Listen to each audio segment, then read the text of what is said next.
What's up guys, Syiler here, and I am back with another video, and this time I wanted to run through whether dungeons or quests are better for leveling. So this video is being made as of 8.1.5 in BFA, and I've seen arguments for both sides whether questing is better or dungeons are better, but for the most part it's just people telling them that it's better. Someone will say, oh, I got 6 levels through questing in 10 minutes, and someone else will say, well, I get 2 levels per dungeon. And there's just not real concrete evidence that one is better than the other. So I wanted to make a video experimenting with certain level brackets just so we could get a better idea of which one is actually better. First up was the level 15 to 58 bracket, and I got a character from level 28, the exact same character. I did dungeons and questing. Dungeoning for about an hour and 20 minutes of playing, we ended up from 28 to 35. If I'd played a little bit longer because I was close to the end of the dungeon, we would have ended up a chunk into 36, so dungeoning definitely not too bad there. Did end up with Gnome Gun twice, and compared to questing, the second Gnome Gun, while not bad, was slightly worse than questing for that time period. So if you end up with a longer dungeon the second time around, you don't have any quests to do, it might be worth just leaving at that point. In terms of questing, we got just a chunk into 35 with an hour and 20 minutes play. But the questing character didn't have gun shoes, didn't have fried bombs, so those are going to slow down the questing character a little bit. I also didn't have banners though, and banners do benefit the questing character, but they do also benefit the dungeoning character more. Now, if we look over to my marathon stream, where I was trying to level as quickly as possible, I had the experience potion, the banners, and 28 to 35 actually took me 50 minutes. Obviously that's with the experience buffs and stuff. And keep in mind that was Stone Talon as well, and if you don't know, Stone Talon is actually slightly broken. It gives a little bit more experience than most of the zones of its level, so that's something to keep in mind. With an hour and 20 minutes play, I was 37, so I actually got nearly 2 levels higher than the dungeoning and the questing character from the test, but that, as I said once again, was with buffs and stuff. If we look at a different time period, so 34 to 41 on the marathon stream, we end up at 1 hour 15 minutes. So even then, questing's still not too bad and holding its own in vanilla or 15 to 58. So they're pretty similar, there isn't too much difference. The next bracket up is 58 to 80, and very similar to the previous bracket, we played for about an hour and 20 minutes, and this character started off at level 61. So we got from 61 to 68 via dungeons in 1 hour 20, but this character was fully rested, so from 61 to 63 we had full rested, and that took about 20-ish minutes, and then from 63 to 68 we used the remaining time of about the 60 minutes. So even though rested does skew with the results a little bit, or quite a bit, I broke it up so you can get a better idea of how long it took us non-rested and how long it took us rested, so you can get an idea of per level. In terms of the dungeons that we did, I didn't include the dungeons while I was rested because it's too weird. But the ones that we weren't rested for, we did Underbog, which was the first time I was doing it. All the quests.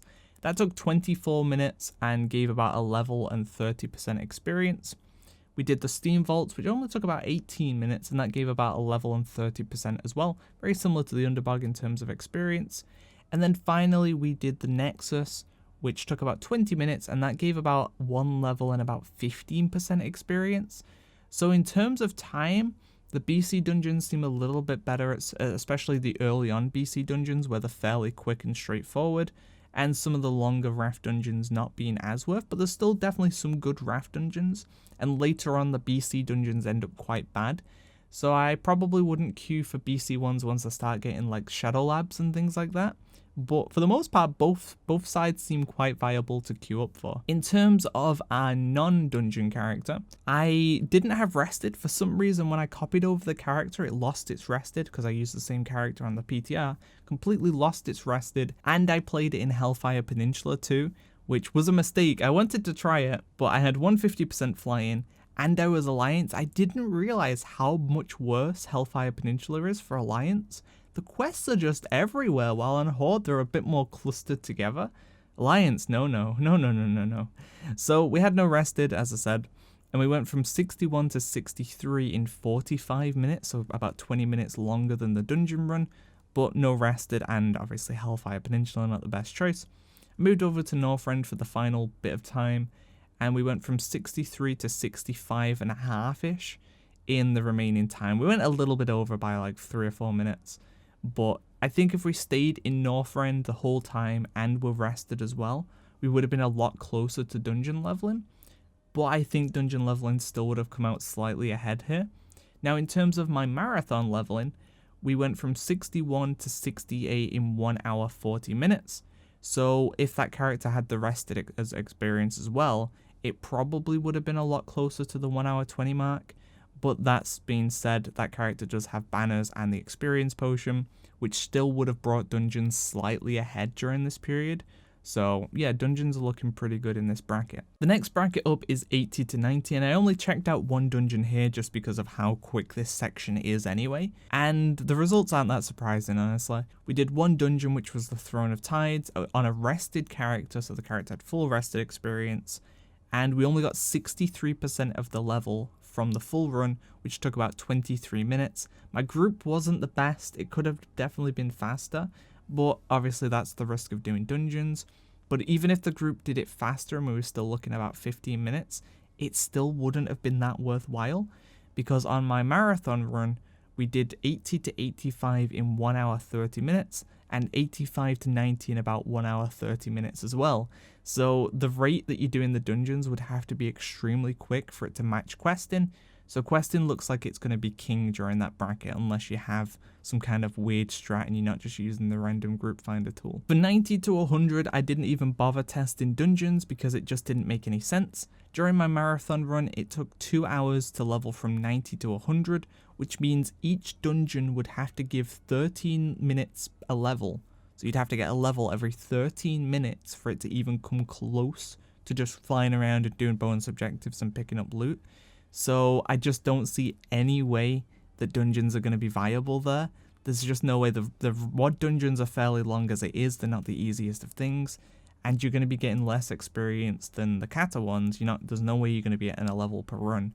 So I just don't see any possible way that doing dungeons is more viable than doing what you'd normally do in WoD with the bonuses and the treasures. The next bracket is Legion, so that's level 100 to 110, and during my marathon it took me 4 hours to do this section, so 100 to 110 took 4 hours total. I did try a dungeon here as I was curious. It wasn't as fast as WoD, so there was still potential that it could be faster. I did a dungeon with a random group. It took about 25 minutes and I got a half a level while rested. So I just don't see any way that's going to be better than doing questing. Some of the dungeons are quite hard. We wiped a couple of times as well with that random group. Okay, Halls of Valor isn't the better of the dungeons to get. It's quite a long one. But even still, even some of the quicker ones just aren't going to come close if you're only getting about half a level per run. So dungeons in Legion are pretty much a no-go. The final bracket up is 110 to 120, and during my marathon stream I did that period in about 9 hours. Now that was pre 8.1.5, so I didn't have heirlooms, and it was a marathon stream, so I was awake for 30 plus hours at that point. So tiredness slowing me down a little bit there, well, quite a bit. But it was averaging about 50 minutes a level, so still not too bad, but nothing crazy. In terms of dungeons, I did an Atal Tsar, and that took 12.5 minutes and gave me about 25% experience. Now I was rested and I wasn't wearing heirlooms just to keep things fair, and that would work out to be about 50 minutes a level as well, but that is with a rested character too, although no experience part, no banners and stuff as well.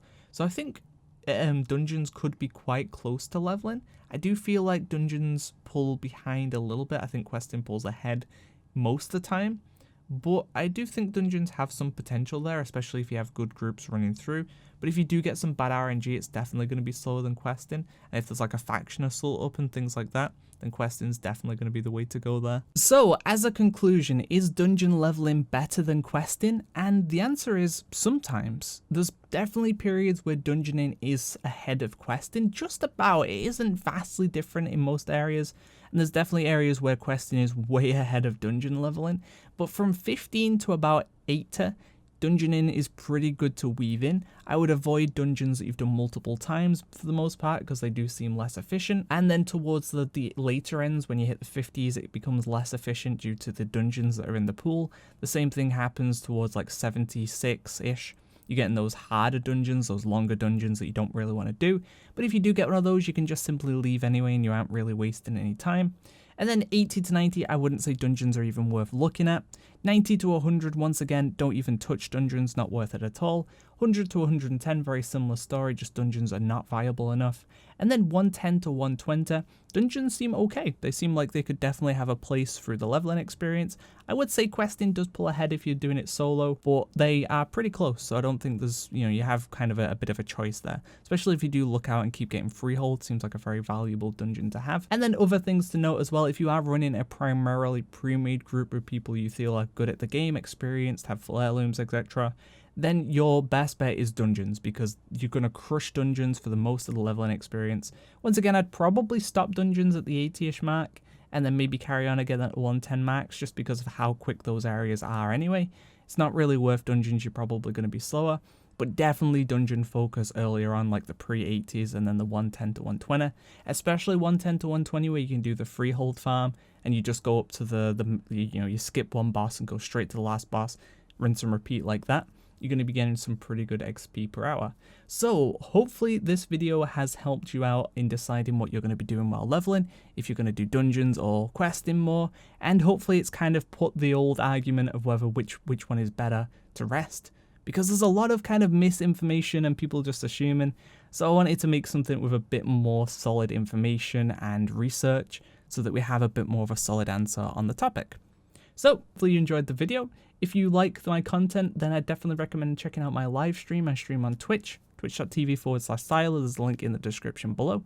Outside of that, look out for more videos coming soon. Thanks for watching, guys. See ya.